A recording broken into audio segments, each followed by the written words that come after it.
This is Jamey Boyum with the Longview Arboretum with gardener Tom Babin. And I guess you got a lot of plants out there. What are you guys planning on doing to keep them alive?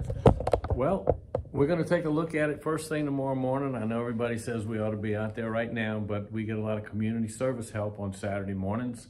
So we'll have labor to be spreading out these big, huge sheets of frost cloth on top of what we would consider our most tender type of plant, our newer plants, things where roots really haven't had a chance to set in and take hold, which would your plant's still a little stressed from being newly planted. So we want to take care of those.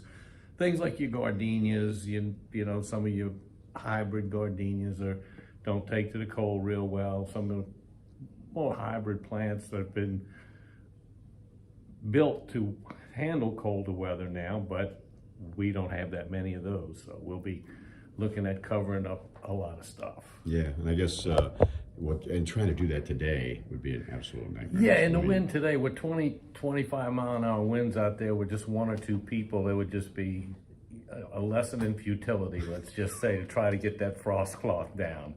And tomorrow we'll have probably 15, 20 people out here from community service, and we'll have lots of hands and people willing to get it done to get out of the cold. So we'll get it done in the morning first thing and we'll be ready. I guess, you know, as far as people with gardens, plants, they should maybe be doing the same thing at their home. Yeah, and the stuff that you really like, the stuff that you really want to keep, you might want to cover it up. With these temperatures getting down as cold as they're supposed to get, down in the teens, and we're supposed to stay frozen for what, 24 hours plus, okay?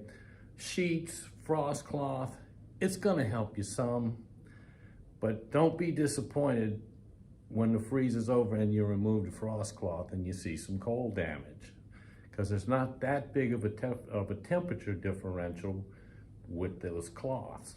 4 or 5 degrees maybe, you know. So the biggest thing you try to do is just keep your heat that's already in the soil there's now, to keep it there and keep it from escaping into the wind, and protect your roots. That's what we're looking at more than anything, is protecting roots, because the cold is gonna mess with the foliage. It will. It's just we saw it back in 2021, and I think we're gonna see it again. We're just gonna see a lot of frozen foliage, and we'll just have to clip it back and hope the roots stay strong. We protect roots and the plants come back like they did after 2021.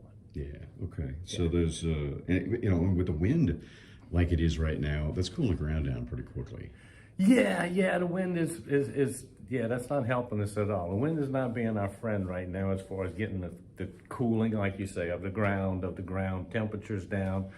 And that's one of the things that we do have going for us, is we've had some little warmer days, so the ground is okay. So I don't think the ground's gonna get cold to the point to where we have a lot of root damage, and that's what's going to save us, is the ground staying above freezing. All right. So I guess you should just keep your ground warm. Yeah, that's what we're doing, because the freeze is going to affect the foliage and the plants. It will. All right, good deal. All So right. there you go. That's what they're doing here at the Longview Arboretum, and you know, a few tips in there for you guys. Thanks again, Tom. Okay, you're welcome.